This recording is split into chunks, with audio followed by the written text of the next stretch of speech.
150 years ago at the Centennial at Promontory on May 10, 1969, when my mother, Mary Lou Young, was the only such descendant present. What the Chinese achieved for the First Continental Railroad was epic. The superhuman effort of a vanguard of Chinese towing locomotives and rails 28 miles over the summit, and the building of 15 tunnels in the Sierra Nevada mountains.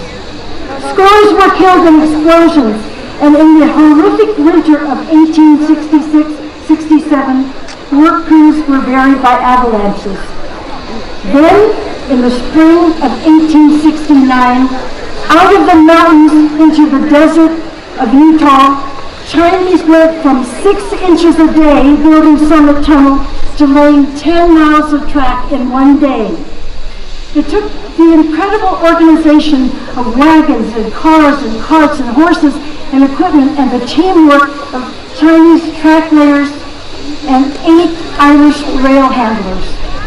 This record-setting feat on the road to Promontory is unequaled in history. The trust and cooperation between workers with a common purpose was a zenith of the human spirit. The Centennial was a grand moment to celebrate the monumental achievement the Chinese were part of.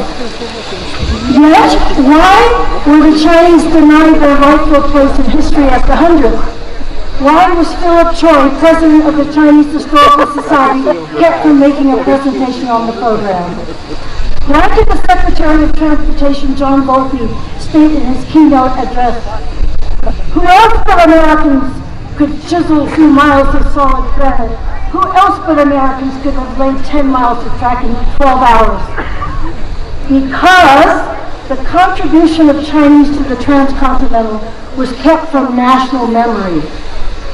The exclusion law of 1882 stopped the immigration of Chinese laborers and denied all Chinese naturalization to U.S. citizenship.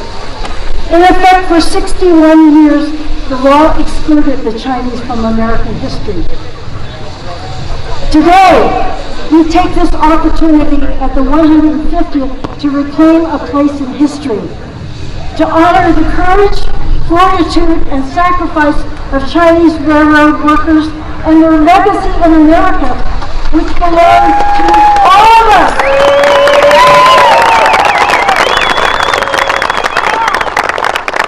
It takes a village to build a railroad. We stand on broad shoulders, my ancestors and yours, those who fought exclusion and struggled for justice and equal rights. Let's be proud that immigrants make up America, so we can have this moment of solidarity today and fortify a milestone in U.S. history, hammering in the last spike. Done!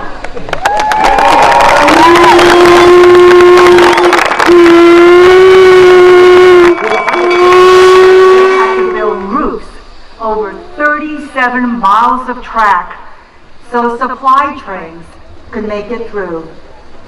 The conditions were merciless, dangerous, and harsh. An estimated 500 to 1,000 Chinese workers lost their lives.